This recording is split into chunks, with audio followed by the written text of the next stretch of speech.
I believe in your right as Americans to have Reliquary Tower. I'm not trying to stop you from having Reliquary Tower. In Australia, we had Reliquary Tower. Right up until 1996, the Australian government went, that's it, no more Reliquary Tower. Recently I made 9 shorts about Reliquary Tower and why I think it's one of the worst cards in all of EDH. I knew the topic was going to be controversial, but I didn't realize before I started putting this together just how popular Reliquary Tower actually is. It's the 6th most played card in all of EDH, largely because it's colorless, so it can go into every deck. The only cards that actually beat it are Sol Ring, Arcane Signet, Exotic Orchid, Swiftfoot Boots, and Command Tower. Now, the point of these videos was to highlight some alternative choices for utility lands that are cheap and more useful than Reliquary Tower, but I got a huge number of comments from people disagreeing with me. We even had some good old-fashioned arguments. I definitely positioned these videos in a provocative way with titles like Zalfar and Void is a better card than Reliquary Tower, and opening lines like, so if you're still not convinced that Reliquary Tower is just an awful card for Commander? I started responding to each comment individually, but it quickly became apparent that people just didn't get the idea I was trying to communicate, which in hindsight is probably a fool's errand in a 60-second snippet. So I'm going to use this video today to present my arguments to you, the EDH players of the internet, that Reliquary Tower is not only just a bad card, but also the most overplayed card in all of EDH.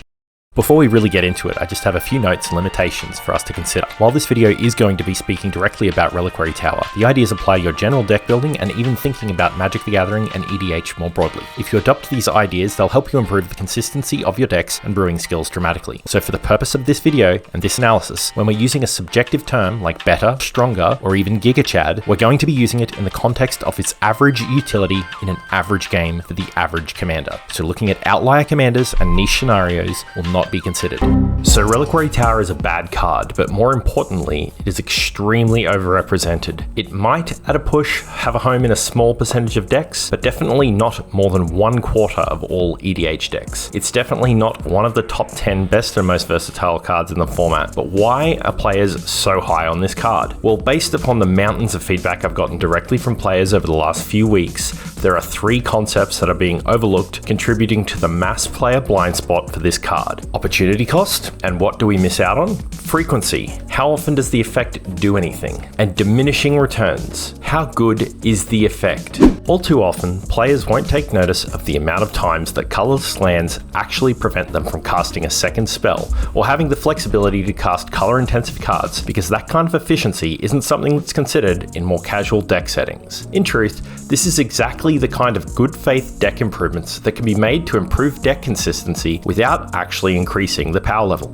Opportunity cost should be considered more heavily in the evaluation of this card. Simply put, the perception of Reliquary Tower's opportunity cost is actually a lot lower than the true opportunity cost.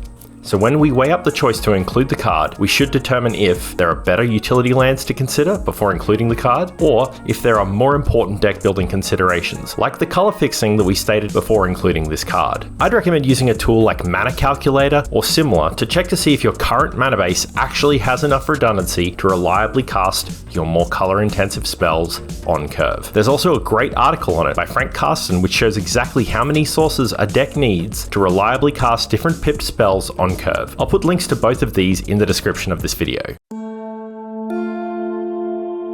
Reliquary Tower is often only evaluated in the context of when it is doing something. The turn that you get to keep 40 cards in your hand and you feel like a god among mortals, who would want to lose that feeling? And you remember it quite well, but that is not the majority of Commander games, and it's not even close to the majority of turns that you're taking within that Commander game. Its effect is only relevant when you are already winning, hence the term win more. As a thought exercise, would you play wastes in your deck? All the other times, it's just a wastes. It's stopping you from casting spells, it's ruining otherwise good opening hands, and it's making your mulligans even harder. And it's doing it in a way that you might not even realize unless you sit down and think about it for a while. When you're ramping, it's just a wastes. When you're developing your board, it's a wastes. And at every point in the game until you're drawing huge amount of cards, wait for it, it's just a wastes. And all that time, it's stopping you from casting colored spells. If this sounds like I'm repeating myself, I am. All of those opportunity costs I mentioned before, well, this is how they materialize. So this card does nothing more than a wastes for the first few turns of every Commander game. And typically speaking, you shouldn't be keeping unbalanced hands that are full of cards that you can't cast. So almost always for turns 1 to 4 or even 5 of every single game, you're going to be below 7 cards unless something's going very, very wrong or something's going very, very right. Let's look at the effect. You have no maximum hand size. Let's assume we're playing a game and Reliquary Tower is in our deck. Let's map out all of the game states onto a matrix. So the yellow quadrants indicate situations where Reliquary Tower doesn't do anything. The red quadrant indicates a situation where we don't have Reliquary Tower, but we would need one. And the green quadrant shows us when Reliquary Tower's effect actually does something. We know that the Reliquary Tower is only on in a percentage of games and a percentage of turns within those games. This is intuitive and doesn't really need any complex reasoning, but in the yellow and red quadrants, the Reliquary Tower could be a waste, a swamp, or an Urza's secondhand car dealership, and you'd be much better off.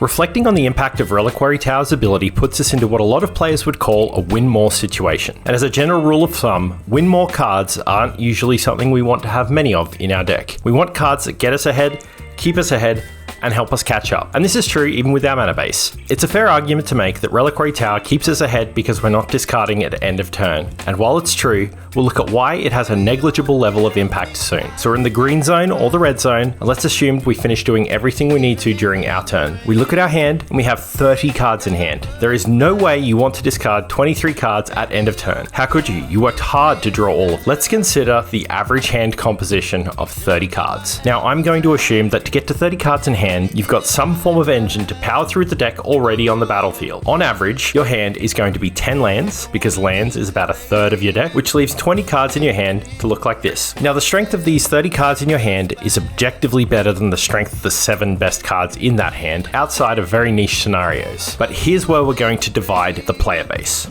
The strength of those 30 cards in your hand is only slightly better than the strength of your best 7 cards in that situation. The strength of those 30 cards. There's lots of reasons, but the main idea is that of diminishing returns. If we have one card, then drawing a second card means we increase our total cards by 100%. Extrapolating this, if we have 10 cards, then drawing an 11th card increases our total cards by only 10%. So accessing a second from one card is 10 times more useful than accessing an 11th card from 10 cards. And the same is true within card categories. The first counter spell or removal spell is super valuable, and the second can be too. The third, maybe not so much, unless we're playing the most efficient or free spells in the entire game. And in that case, you're probably not watching this video wondering why you shouldn't include Reliquary Tower in your CEDH list. So the value of keeping each subsequent card will always, on average, be lower than keeping the previous. And that's even with random distribution of cards. When we have the choice in keeping our best 7, we get to decide what the most important pieces for us to keep are in each category, and we can discard the chaff. But Scoop, I do not want to discard the chaff.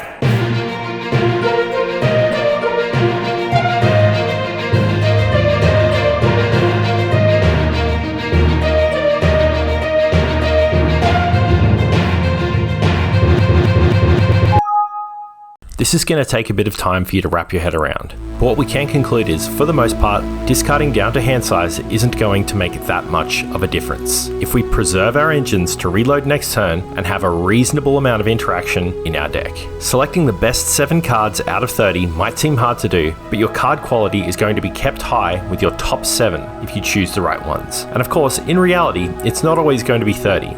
Most of the time, it's going to be 10 or 12 cards down to 7, or you're going to be using Reliquary Tower as a wastes, like we've discussed. So these are the 3 main points explained: opportunity cost, frequency of the effect, and strength of the effect, where players are overvaluing Reliquary Tower's performance and only considering it in the absolute nut scenarios. And this is the part where all of the Niv Mizzet and Tatyova players jump into the comments and tell me that their commander and their deck creates this scenario with much higher consistency, and so that's why they're going to keep Reliquary Tower in their deck. To which my response is very simple. If it's easy for your deck to draw cards, everything we've discussed applies even more so. If drawing cards is trivial, then you're never going to actually need to use all of the cards in your hand. You're only going to be using the best in slot or the best in your hand at the time, because you will always be mana constrained. You'll be mana constrained until the point in which you are able to win the game. So to put it another way, the decks that players believe they need Reliquary Tower the most are actually the ones where they need it the least. But the real question is, why should we play Reliquary Tower? There is one argument and one argument alone for having Reliquary Tower. And this is the argument. F*** off. I like Reliquary Tower. The real reason is for fun. I've got no issues with a player wanting to play Reliquary Tower because they think it is a fun card, or they just enjoy having a whole bunch of cards in their hand. The only thing I really take issue with is people evaluating it as a really good card. It's just not a good card, and when people incorrectly evaluate it as a good card, it's going to be one of those contributing factors that's going to lead to, you know, lots of non-games where you just can't cast your spells and you just can't really work out why your deck isn't working. It's because it's quite subtle and it's quite tricky to understand. This video has been a bit of a gamble for me in regards to the amount of, I guess, time and energy I've put into it. The script has gone up and down from about 6,000 to 4,000 words, back down to 2,000, and rewrite 1, 2, 3. I've put a lot more energy into it, and I guess I know that there's no screaming interest in discussion of this particular card. It's not like it's the new hot sauce or anything. And YouTube is an extremely search-led platform as far as video discovery goes. I really, really want to say thank you, because if you've gotten this far, hopefully you're going to be getting value out of it. I really believe that there is a lot of value to be had in the deep exploration of ideas, and we can all become better players as a result. More than anything, that's the goal of my channel. I want to help players improve their skills as a player and as a brewer and a deck builder. We don't have to necessarily just up the power level to increase the consistency and the performance of our decks. We can be doing it just by making sure that we've built our deck sensibly and we are applying even logic to the whole deck. So yeah, if you've enjoyed this, thank you so much. Don't forget to eat your vegetables, and I'll see you next time. Also, Temple of the False God is a terrible, terrible card. Fight me.